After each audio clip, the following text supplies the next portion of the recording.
Homilia diária, terça-feira, 6 de novembro de 2018. Homilia de oração, salve e paz e que Jesus os abençoe. Eu me chamo Giovanni Medeiros e vamos a partir deste exato momento a reflexão da liturgia de hoje.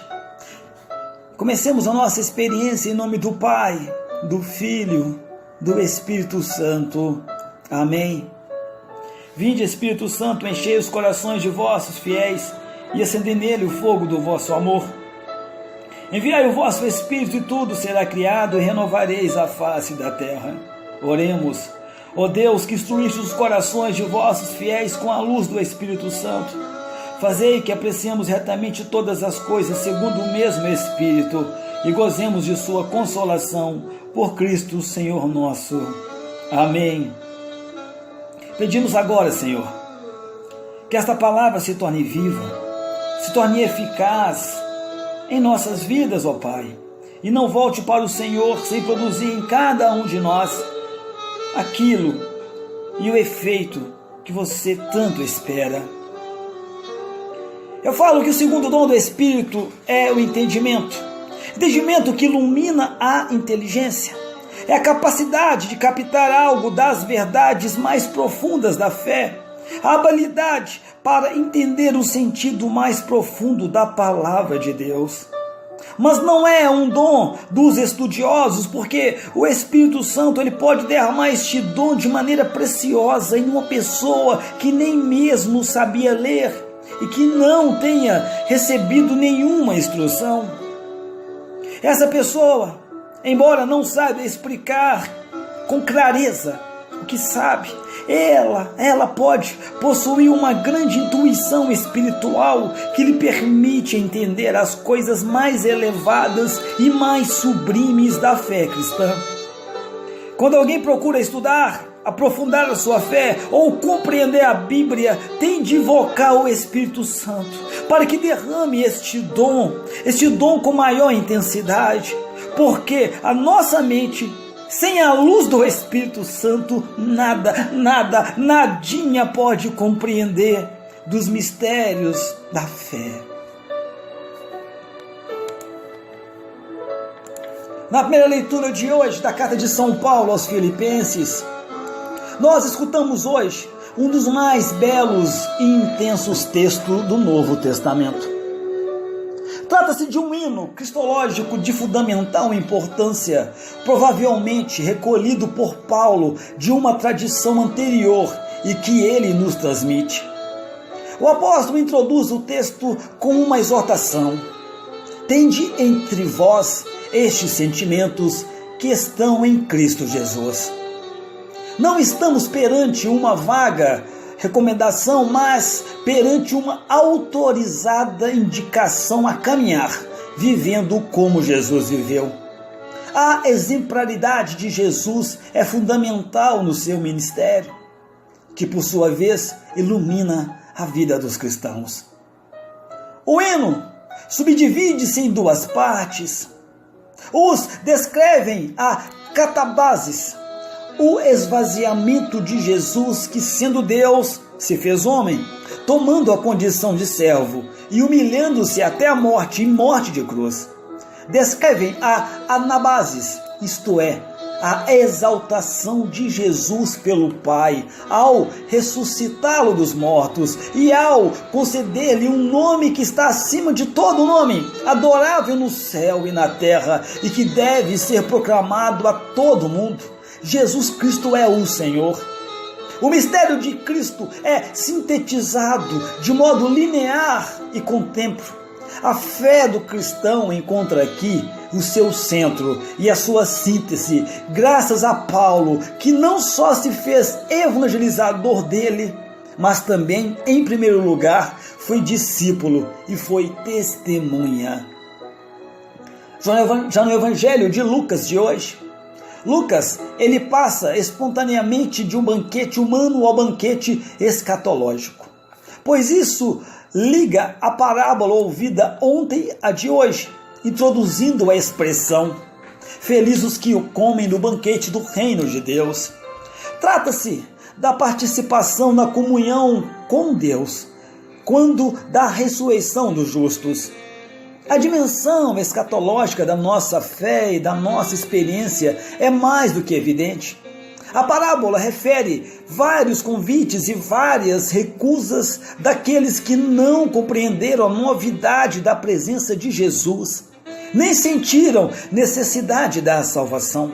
É interessante sublinhar como nesta parábola está realmente delineada a história da salvação. A cada convite e a cada recusa pode-se quase pensar que correspondam outras tantas fases de uma história vistada por Deus, o Pai do nosso Senhor Jesus Cristo. O momento culminante da parábola parece ser a palavra do dono da casa. Sai imediatamente às praças, sai imediatamente às ruas da cidade e traz aqui os pobres, os estropiados, os cegos e os coxos. Equivale sim a dizer, no banquete messiânico, no banquete do Messias, irão tomar parte os excluídos e serão excluídos os que a ele teriam direito. Confirma-se mais uma vez a lei da nova aliança, a bondade de Deus, o objetivo central da mensagem e da presença de Jesus no meio de nós. Meditação. O texto apresenta-se hoje uma das chamadas parábolas do convite divino. Essa parábola, assim entendida, ajuda-nos a compreender toda a liturgia desse dia. Notamos, por um lado, a figura daquele que convida, o Pai, em todo o tempo e lugar, por meio do Filho, manifesta a sua vontade de salvação universal. Aparece-nos também a figura daquele que, em nome de Deus Pai, se fez por nós Evangelho, no sentido em que não se contentou em falar em nome de Deus, mas se fez palavra encarnada, viva no meio de nós. E ao lado do Pai e do Filho aparecem-nos os convidados, que somos nós, e todos aqueles, nos vários tempos, nos vários lugares, entram em contato com a Boa Nova. E é aqui que nos damos conta da dramaticidade da narrativa, que já não é uma simples parábola, mas uma história viva, coerente e sempre atual. Nesta história, cada um de nós é chamado a jogar a si mesmo em total liberdade de decisão, mas também na responsabilidade das suas ações. É ótimo que a parábola torne claro para nós aquilo o que é do agrado de Deus, aquilo que Jesus veio fazer ao mundo, o objetivo da pregação apostólica. Deus ama, tem predileção e tem como filhos muitos amados aqueles que a sociedade marginaliza e considera insignificantes, considera inúteis. O convite que, portanto, nos é dirigido e que sejamos pobres em sentido evangélico, isto é, tenhamos consciência do nosso pecado, nos enchamos de dor e desejamos encontrar o médico divino. Esse médico é Jesus, que se humilhou a si mesmo para assumir a nossa pobreza, o nosso pecado e morrer para a nossa redenção. Nós somos chamados a esvaziar-nos do nosso pecado para nos enchermos da sua riqueza e participarmos da sua glória. Na parábola, os convidados recusam-se a participar porque estão impedidos pelos bens terrenos, os campos, as 5 juntas de boi, a mulher. A profissão dos conselhos evangélicos liberta-nos dos impedimentos que nos afastam do acolhimento do convite do Senhor para o banquete da salvação. Faz-nos livres para acolher o dom de Deus. O esforço para alcançar essa liberdade em Jesus Cristo é para o mundo um testemunho e para nós uma tarefa permanente, que realizamos pela profissão dos conselhos evangélicos, que nos libertam para o amor autêntico segundo o Espírito das bem-aventuranças.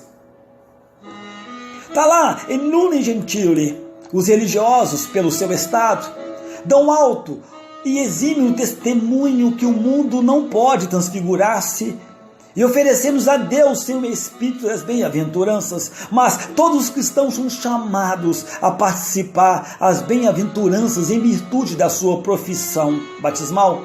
Os cristãos que tomam parte ativa no desenvolvimento mantenham no meio das atividades terrestres a justa hierarquia dos valores, fidelidade a Cristo e a seu Evangelho, de tal modo que toda a sua vida individual e social fique embebida do espírito das bem-aventuranças, particularmente do espírito de pobreza.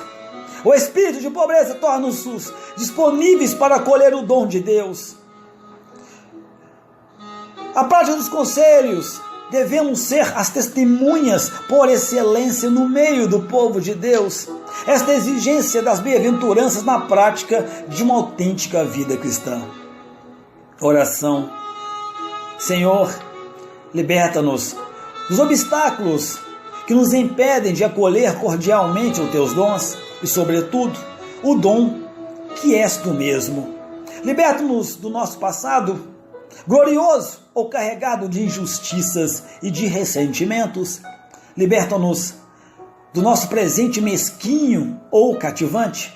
Liberta-nos para te aceitar na minha vida e te seguir pelos caminhos do Evangelho, anunciando e levando a todos a verdadeira liberdade. Que no meio da multidão super ocupada na busca dos próprios interesses, ou no gozo dos prazeres mais ou menos legítimos, nós estejamos atentos e corresponda a teus convites, sem recorrer a desculpas esfarrapadas. Ajuda-nos a seguir-te com honestidade e constância, realizando fielmente a nossa missão, pequena ou grande, muitas vezes exigente e nem sempre popular. Só tu és o meu caminho, que nós queremos percorrer com alegria todos os dias da nossa vida. Amém, amém, assim seja, assim seja. Vamos repetir frequentemente hoje e vamos ver a palavra: Jesus Cristo é o Senhor. Jesus Cristo é o Senhor. Fala em João capítulo 14, versículo 27. Deixe-vos a paz, a minha paz eu vos dou. Só que tem Cristo como amigo, vive sempre feliz e em paz. Jesus deixou-nos por herança a paz e a alegria, e esta alegria de Cristo, profunda e verdadeira, não é passageira. Retornemos para o bem enquanto é tempo.